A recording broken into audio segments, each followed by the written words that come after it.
Here is a flash packet of fame. She hails from New York and Dom Pedro's her name. She's rammed up, she's jammed up on deck and below, bound for Shanghai on the Dom Pedro, singing Mary, Mary, Mary are we. No more glards like sailors at sea, singing high derry, ho derry, hey derry down. Give the sailor his grog and he's always in town. Now the pilot Hi, I'm Laura Orleans, Director of the Working Waterfront Festival, and this year, 2014, was the 11th year of our event. We created it as a way to educate the public about the commercial fishing industry because New Bedford is actually the nation's #1 fishing port. So the event features all kinds of things, very interactive ways to get people to understand something about the life and the culture and the work of commercial fishing, and really gives the fishing industry an opportunity to talk for itself and tell its own story and show off its skills and knowledge. It was a wonderful weekend. We kicked things off with whaleboat races on Saturday morning, and then throughout the day Saturday, folks had opportunities to get on board fishing vessels of all sorts, including a modern-day dragger, a scalloper. We had a clam vessel, a tugboat, and of course, schooner Ernestina. This year, our festival theme was Ship to Shore, celebrating families in the industry. So it was a great opportunity to learn about many of the different fishing families who are part of our community and part of really any coastal community. We had generations of fishermen, of course, who've passed on their skills and knowledge, but also shoreside businesses that are family-owned were featured. Our cooking demonstrations featured lots of groups of mothers and daughters, grandmothers and granddaughters, husbands and wives cooking together to really show off those skills and traditions from families. On the contest stage, of course, some highlights are the Scallop shucking contest that takes place every year on the Sunday afternoon, and many generations this year we had even a senior citizen, so-called, shucking, a veteran from the industry who's been shucking for over 30 years and taught many of the younger guys the skills that he knows. We have a children's activity area, so lots of fun make and take activities for kids. They could make fish prints and design scallop shell or decorations. What else? Of course, wonderful music representing many of the different ethnic communities that are part of the fishing industry. And of course, sea music from the New Bedford Harbor Sea Shanty Chorus, the Rum Soaked Crooks, the Beans, Jim McGrath, and a whole host of others. We had fishermen poets who performed on our stages and also down in the galley of one of the vessels. And it was just a wonderful weekend for everybody. I think lots of people turned out who had never come before, and lots of people kind of came back. It's almost like a family reunion every year. So a great time was had by all, and we're looking forward to 2015.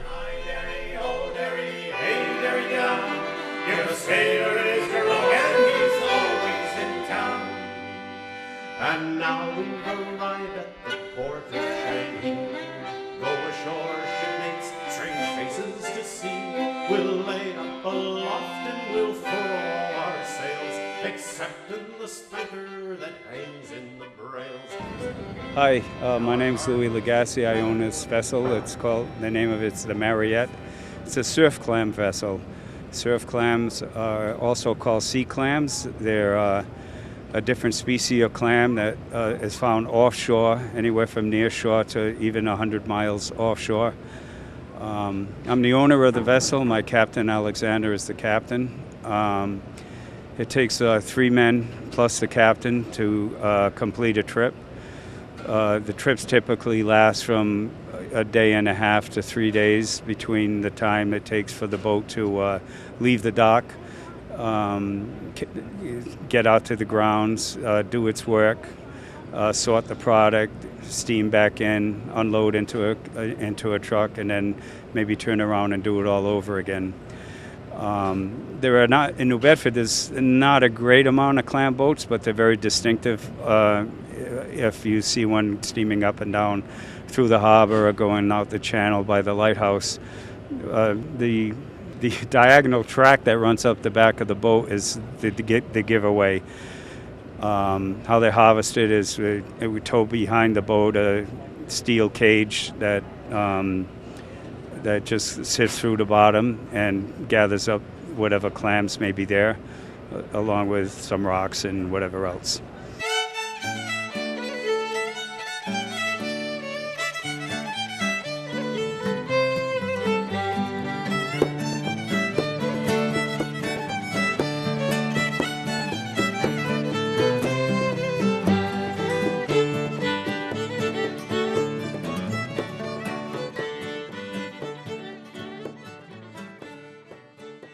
Hi, Marty Harris here. Matthew Vieira. The fishing vessel Alaska, Scallop out of New Bedford. We go scalloping. Scalloping's a big part of the port here. A lot of the businesses around here depend on the scallopers and the draggers for ice, for gear, just a lot. Local seafood, all the restaurants in town. And basically, the town runs on the fishing industry. So we need the fishing industry around here.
My name's Captain Dennis Jason. This is the little lady. She's a 42-foot wooden dragger built in Stonington, Connecticut. Currently, she is still fishing and fishing for fluke and other flatfish during the months between May and October. I'm 28 and I've been fishing on this boat since I was about 8 years old. And I've been captain of it for probably the last 8 to 9 years. Yep, she's all wood. There's no fiberglass holding this thing together. I've been coming to the festival for, I don't know, maybe 6 or 7 years now, and it's nice for people to be able to see what fishing boats used to be. I mean, this is definitely the last of its style and kind. It's a side rig dragger, so there's no net drum. It's just a cool idea for people to see the difference between, you know, modern day fishing and what it once was back in the 40s and 50s. The Waterfront Festival is an excellent place to learn about fishing.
jellyfish glow in the dark. They are in here forever. You can take a look right here if you want to see.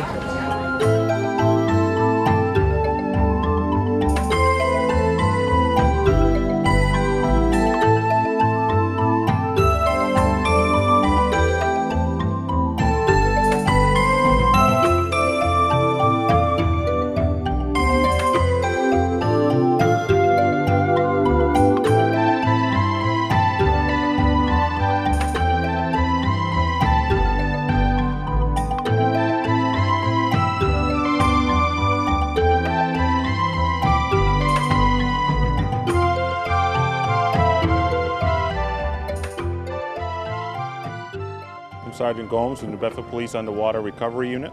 We're about to do a dive demonstration with a water recovery. We're going to be using 2 divers, the primary diver and a safety diver. We'll also be using 1 tender from the land, and the diver will be hooked up to a line and controlled by a surface operator. We'll also have the mini rover Teledyne remote control robot equipped with sonar and camera that we'll use to locate the body and then put the divers in after we found it.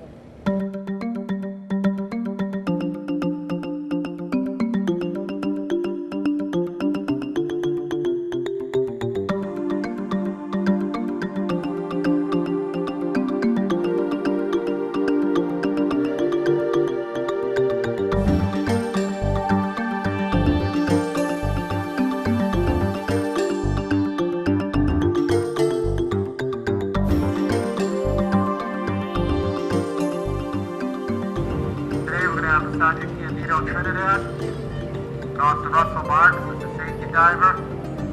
The scenario is at about 1,300 hours, the report of a small child fell off the pier while walking with their parents. When they turned around, they noticed they're missing. So right now what we have is the golden hour. What we try to do is we try to make a recovery, hopefully within that 1 hour time frame, doing a cold water rescue. Now cold water is anything that's 70 degrees or less. We consider that a cold water rescue. What they're going to do is they're going to put on their equipment. You notice they're fully equipped in dry suits with hoods. There's a lot of chemicals in the water and other matter. So they're going to be fully face masked. They have Officer Paul Fonseca on the other side. He's a line tender for Sergeant Trinidad. Basically what Sergeant Trinidad is going to be, he's like a dog on a leash. He's going to be controlled by Officer Fonseca with a line to do a search along the bottom for the young child, which we have described as a 4 to 5-year-old child wearing a pink outfit.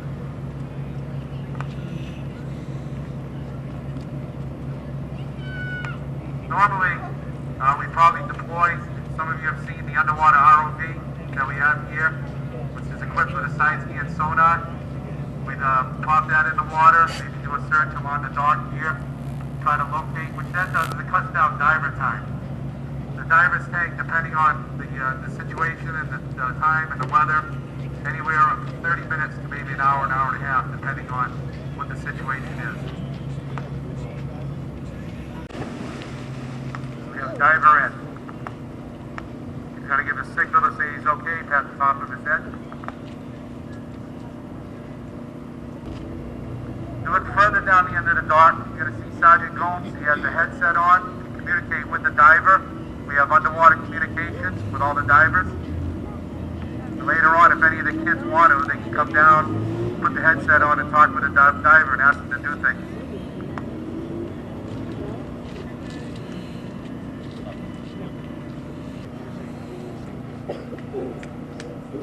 And the normal search pattern for something of this stature, you get a child that's gone down about 15 feet of water. We take 3 times the depth and we'll do a search in that area. It'll be about a 45-foot radius that we're going to do. But this time we're going to do probably a parallel search off the dock using the line.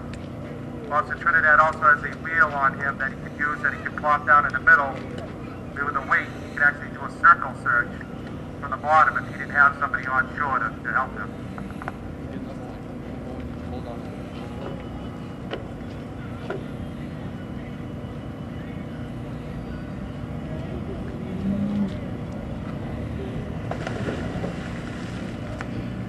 We Officer Marks in the water is the safety diver and the backup. It's very hot today. It might be cool for some people in shirts and t-shirts, but then in that gear he's going to heat up really quick, so we want to keep him cool.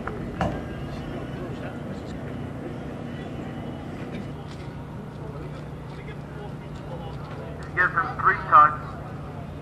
Tell him to stay where he's at. If you get 3 tugs back from side to Trinidad, he's located the item. 4 more pulls. That's a danger signal from either person. 4 pulls from Officer Fonzie for me to stay still. You got somebody coming to assist you. 4 pulls from the diver that means he's in trouble and send me help. In addition to just looking for bodies, we also search the water for the navigable ways. We get a lot of calls sometimes there's something in the water. A lot of times some of the recreational and commercial fishermen will report that they see something in the water that they struck. We'll go down and check it out. We'll locate it, tag it, and we'll have some of the commercial salvage operations take it out. We also have recovered vehicles in the water at some of the boat ramps, some weapons, knives, guns. We've also recovered those. And including a couple years ago, we actually found some items from a burglary up in Quincy. There's a gentleman that had passed away a number of years ago, was retired Navy, and had all of his medallions inside of a box. And during one of our training guides, we actually came across that and was able to give it to his widow. So, you never know what you're going to find.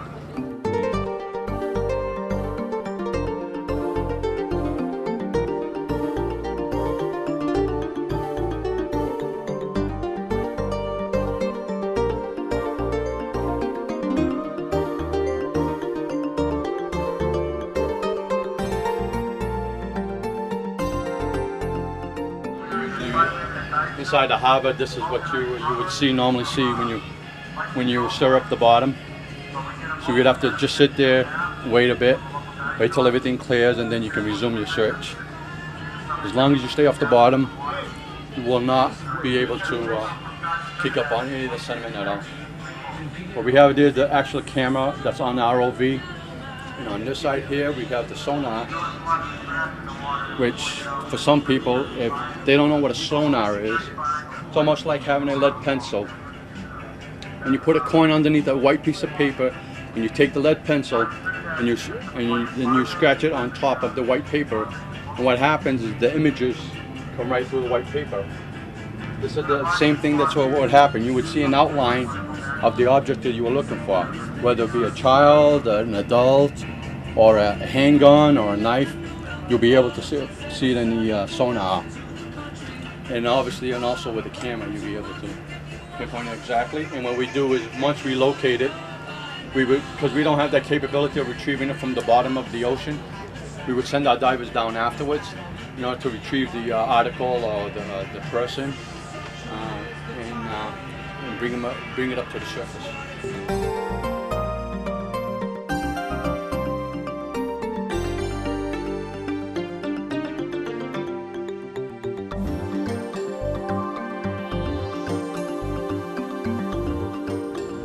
Sergeant Trinidad deployed his marker to the area that he located the victim. Again, that's if we have to go back there, there might be physical evidence we might want to examine. But he's marked the spot. The ROV is swimming around him right now.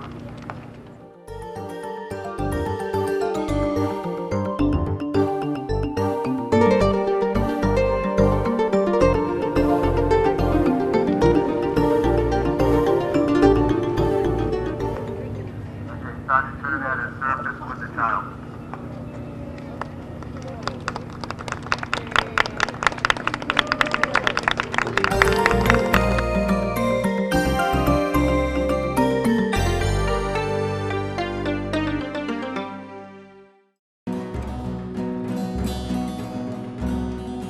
Who would be a fisherman's wife to work with a tub and a scrubber and a knife, a dyed up fire and a rebel bed, and away to the mussels in the morning.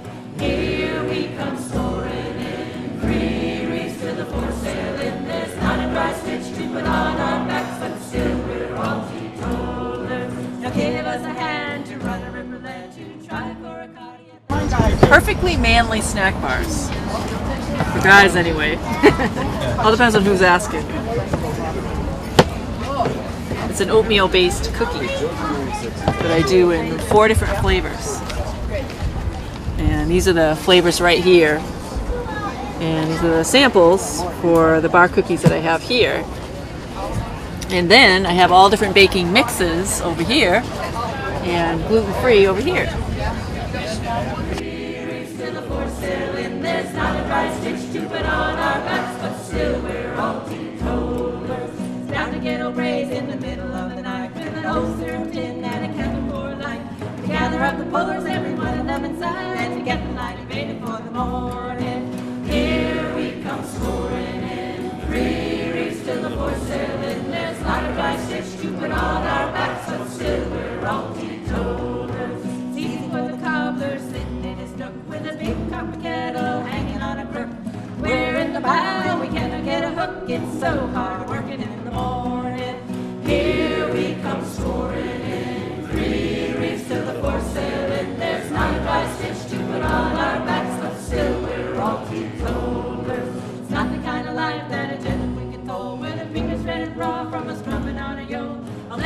They're making some prints. They paint the fish and then they put a nice piece of paper down, rub it in, and they get a cool print. Something like this.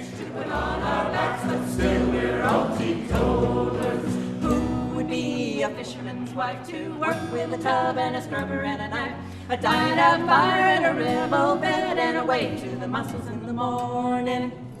Well, that was a good tune, wasn't it? Contest over there is splicing the rope, manila rope, I guess, and that's not used anymore, and try to do exactly the same type of strap what is made by the people who running this contest.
Okay, the 5 finalists with the best score.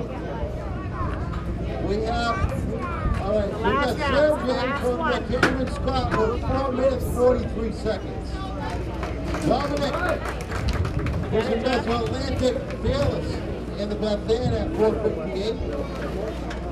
We have Jonathan Hyde fishing vessel at 4 with the best score of 4 minutes 18 seconds. We have Justin Lawrence from the Sea Ranger.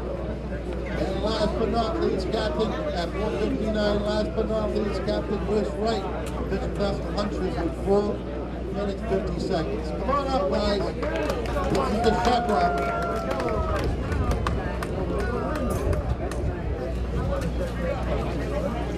All right, so we have Captain Chris Wright. Justin from the Sea Ranger. We have Dominic from the Fearless. We have Sergeant from the Cameron Scott. Are you shuckers ready? Are the timers ready? Hug them up. Get set. Go! Come on, let's cheer them on. He's ready to quick round, guys.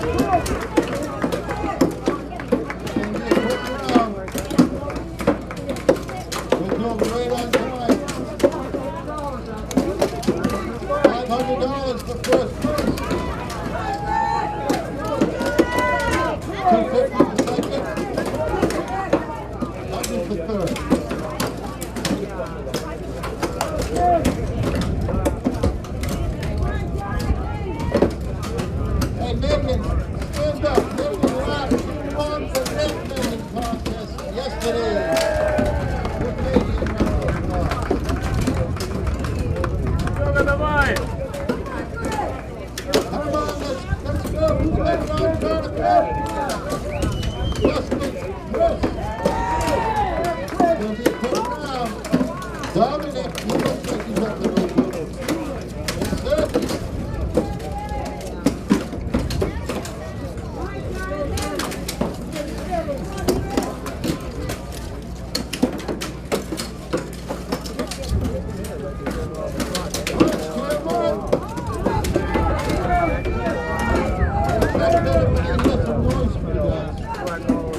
Broken shells, and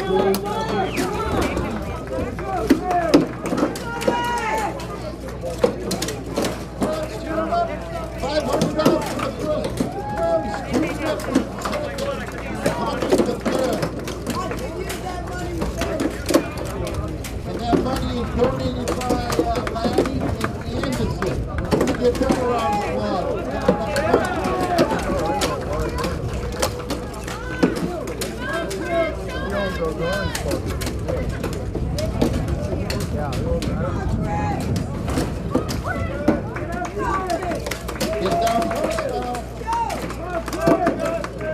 We're at 3 minutes.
We have year-round programs as well as the Working Waterfront Festival. We have documentaries, which is a monthly film series presented in collaboration with the Whaling National Historical Park.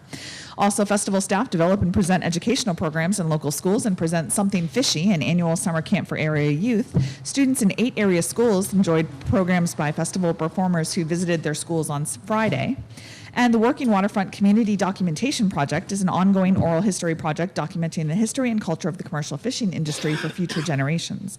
These oral histories are used as the basis for radio programs and publications. So when you kick in some clams to help us keep the festival free or donate to our Bucket Brigade who are running around all of the piers, you help us make all of those programs happen. There was nobody better in terms of Canadian folk music. I don't think there was probably anybody better than Stan Rogers, who was able to kind of put that, put those experiences into musical terms, and so beautifully and aesthetically and eloquently. And Stan wrote a beautiful song called Make and Break Harbor, which kind of talked about all of that. So I'm going to give that one a try. I haven't sung it in a long time, so let's see if I can get through it. The house still lies the bay in the light western air that blows from the crimson horizon. Once more we tack home with a dry, empty load, saving gas in the breezes so fair. She's a kindly Cape Islander, old but still sound, and so lost in the long miner shadow. Make and break and make do, but the fish are so few that she won't be replaced should she founder.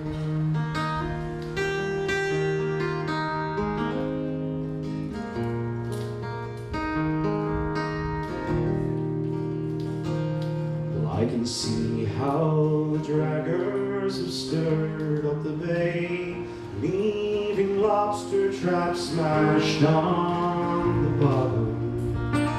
They think it don't pay to respect an old way. The make and break men have not forgotten. We still keep our time to the turn of the tide in a boat that I built with my father.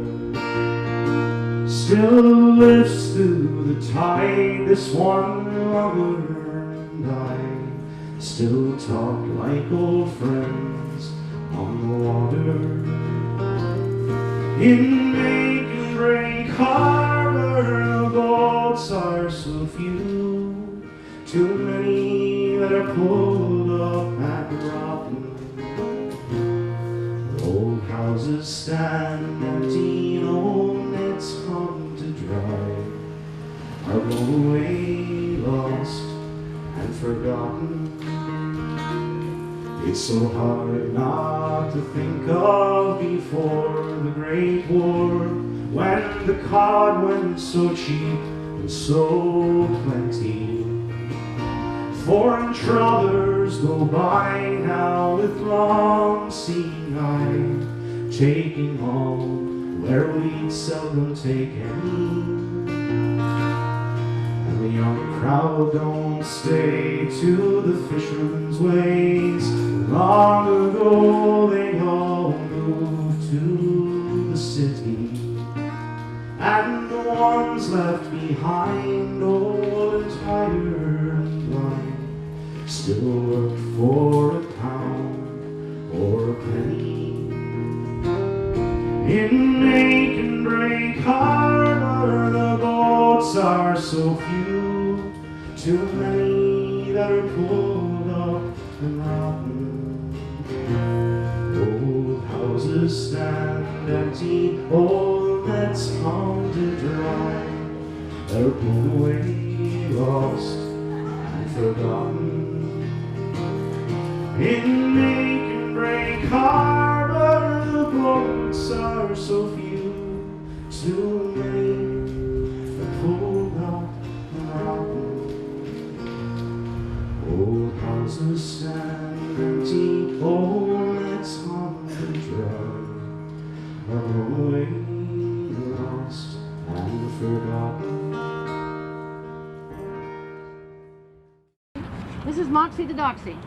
He's the star of the story, and you can see that a lot of this story is based on real life and a little bit of a fanciful notion on my part.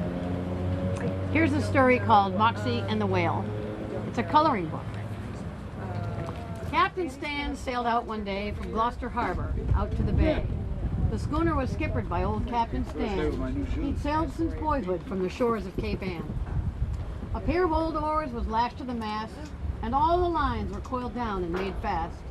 A long yellow dory on the deck upside down to be used at the mooring to row into town. Often in summer, the captain would choose to take Moxie, his dachshund, along for a cruise. The captain would talk to his little dog friend, telling him tales of the waves and the wind. Moxie looked like a sausage, so low and so long, he looked like his parts were assembled all wrong. He weighed just 12 pounds, and his fur was a mess.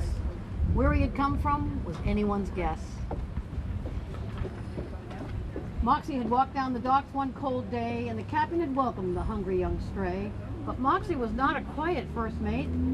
He'd bark all the time, that bothersome trait. Yes, he'd bark all the time for no reason at all. It was such a big bark for a dachshund so small.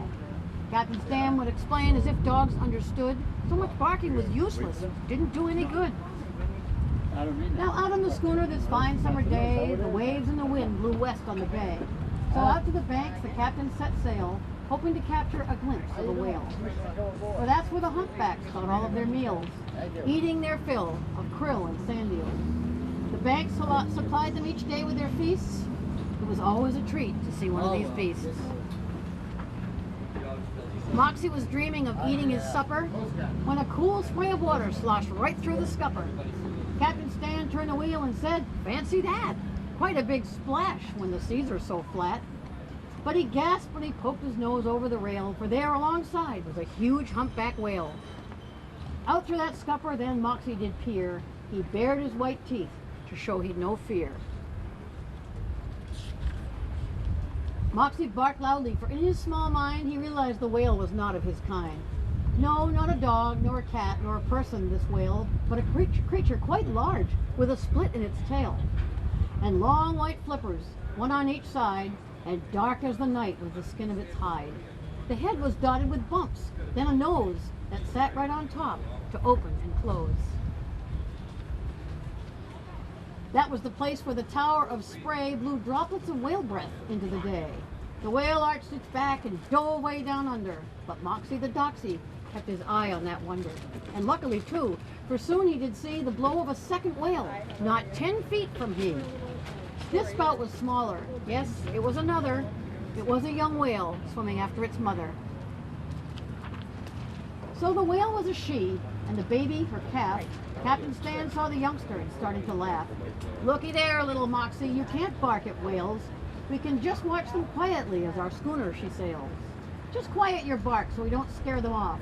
You stand by here while I climb aloft." Captain Stan grabbed the rigging, and upward he rose to look for the whale to see where she blows. Moxie the doxy jumped up to his feet and mounted the box Captain used for a seat. He stared at the water just over the rail, waiting to see the next move of this whale. Moxie woofed and then growled as he looked at the whales. His hair stood on end as he dug in his nails. Mother whale and her calf were both by the boat, not moving, just lying there, staying afloat. Moxie stretched his long back to get a good view, then he barked and bounced overboard, right onto those two. "Oh, Moxie, hang on," cried out Captain Stan. "I'm going to save you as quick as I can." He grabbed a long stick with a hook tied on tight and swung it toward Moxie, shaking with fright. The whale and her calf were still floating near. Moxie looked up with his eyes full of fear. He swam to the flipper on the side of the calf and scrambled aboard as if it were a raft. The captain reached down and snagged him just right and brought him aboard and held him so tight. He looked at the shivering dog he'd retrieved, and Moxie looked back, tuckered out but relieved. Captain Stan dried off Moxie from his head to his tail and said, "That'll teach you to bark at a whale."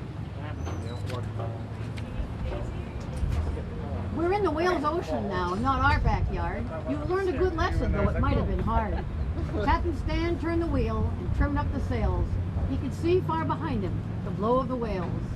With Moxie the doxy curled up in his arm, he said, "Now you're safely away from all harm. So here's to the whales, let them live as they may. Now let's head for home and call it a day."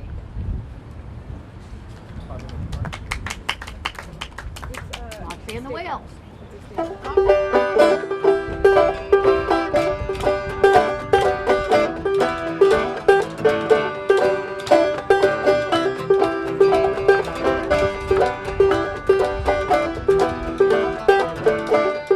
Ain't no use to sit and cry. Sail away, ladies, sail away. You'll be an angel by and by. Sail away, ladies, sail away. Sail away, ladies, sail away. Sail away, ladies, sail away. Sail away, ladies, sail away. Sail away, ladies, sail away.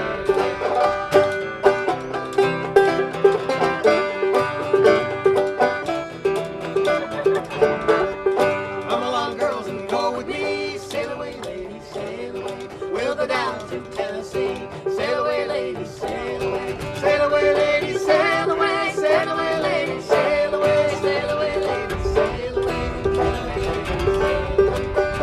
Okay, ready? What I want you to do, buddies, I want you to hold up as high as you can and pull down. 2 hands, buddy. 2 hands. That ain't gonna go nowhere. Support it. Go. Oh, look at that. Oh, yeah. Wow, look. Dude, you did that. Check that out. That's what you did. Okay, hold on, buddy. Don't pull. Hold on.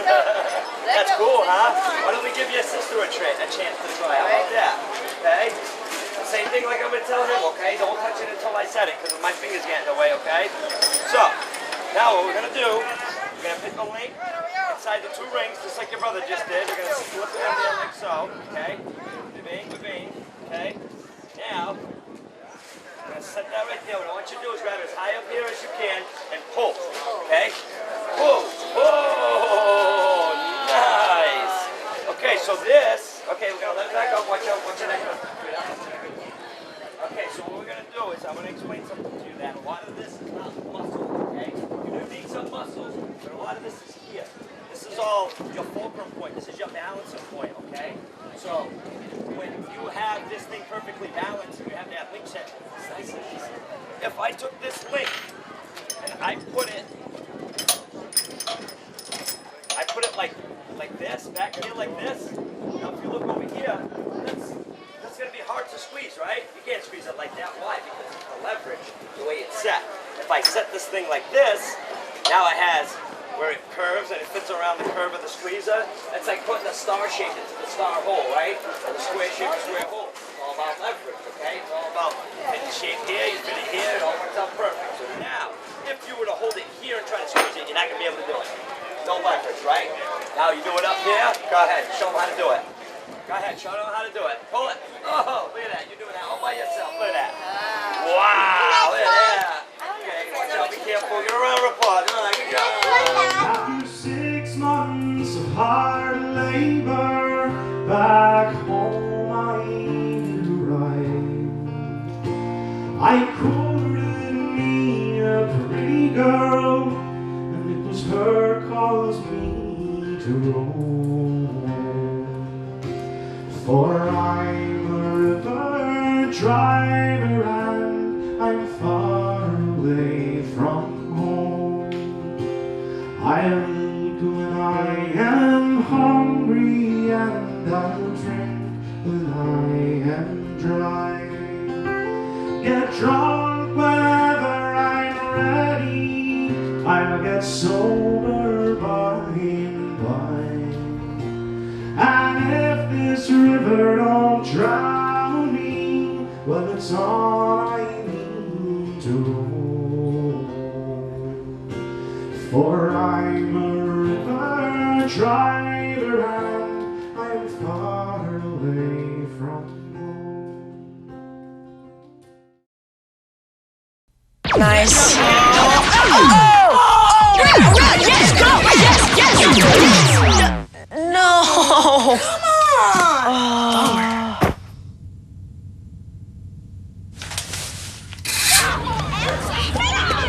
Oops. Yeah, sure. Let's go. Go.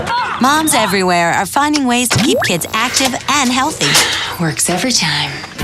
Get ideas, get involved, get going at letsmove.gov.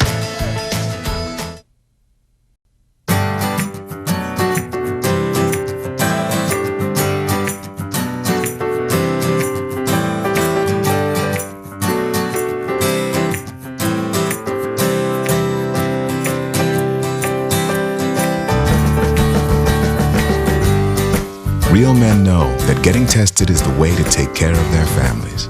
That's why real men wear gowns. For a list of the tests you need, go to ahrq.gov.